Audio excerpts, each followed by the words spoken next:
Hello everybody, my name is Rodolfo and I'm here today to help you guys succeeding on your boiler license, okay?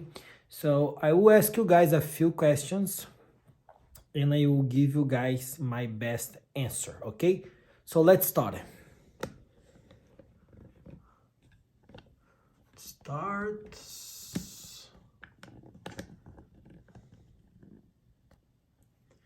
Okay. Let's zoom it in a little bit. Put this up. Zoom. What's the formula to convert degrees Celsius to degrees Fahrenheit? What's the formula to convert Celsius to Fahrenheit? So Fahrenheit is equal, parentheses, Celsius times 1.8, close parentheses, plus 32. And you will find out the degree Fahrenheit. Next question. The specific volume of 1 pound of steam at 100 psi is 4.434 cubic feet. What's the density? So 1 divided by specific volume. So 1 divided by 4.4344 is 0.02255. Okay. Next question. Explain how would you calculate the enthalpy of steam containing 90% moisture using the steam table. So the formula is HF plus 0.91 times HFG equals HGW. I don't know how to explain you guys this one, okay? Name 7 lines on Mollier chart. Name 7 lines on Mollier chart. So the 7 lines are constant enthalpy, constant entropy, constant temperature, constant pressure, constant quality, saturation line, and degree of superheat. So don't get confused with steam tables, okay? This is Mollier chart. What are the constituents of a coal? What are the constituents of coal? So to make it easy, use the word no cash. So the constituent of a coal is nitrogen, oxygen, carbon, ash, sulfur, and hydrogen. Nitrogen, oxygen, carbon, ash, sulfur, and hydrogen. What's the efficiency of a boiler producing 5,000 pounds per hour at 350 psi, 1,200 BTUs per pound, with entering feed water temperature of 210 degrees Fahrenheit?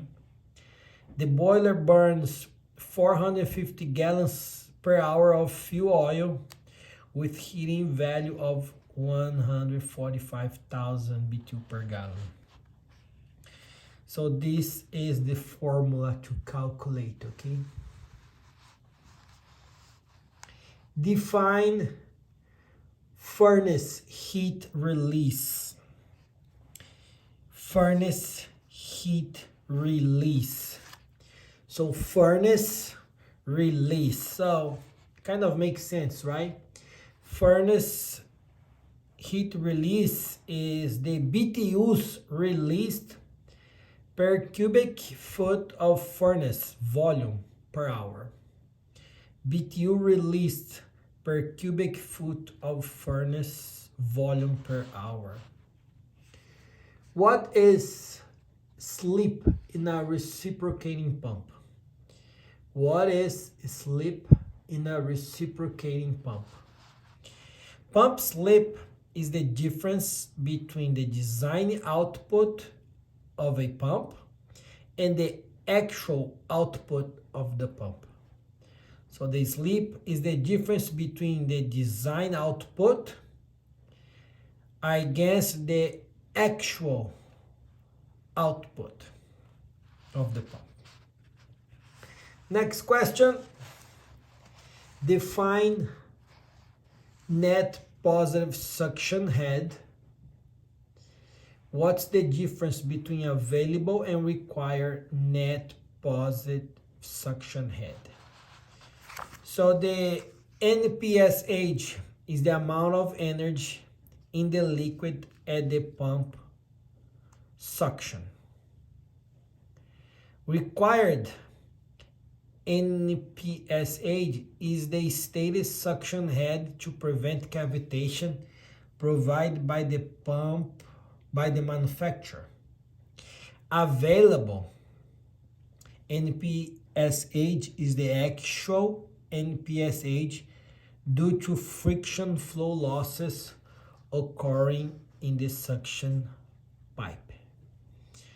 So, net positive suction head is the pressure that you need at the suction line. The manufacturer of the pump will tell you how much NPSH they needed to prevent this pump from cavitation. Okay, so the required NPSH is how much pressure the manufacturer is gonna tell you that they need it at the suction head. Okay, and the available is how much pressure is there. Okay, because when you calculate how high the tank has to be, if it's higher and you have more pressure because it's higher, it's better. But if you have some limitation on the building size or the place where this tank is gonna be, whatever the distance is what you have, it's what's available. So you may need to recalculate everything, okay, to avoid cavitation on the pump. So for the beginner license, okay, I would study Mollier chart, okay, and the 7 lines on the Mollier chart. The constituents of coal, okay, no cash. They may accept no cash, okay, but nitrogen, oxygen, carbon, ash, sulfur, hydrogen. And definitely the definition of net positive suction head, okay, the amount of energy in the liquid at the pump suction. Okay, so good luck, and I see you guys on the next video. Thank you.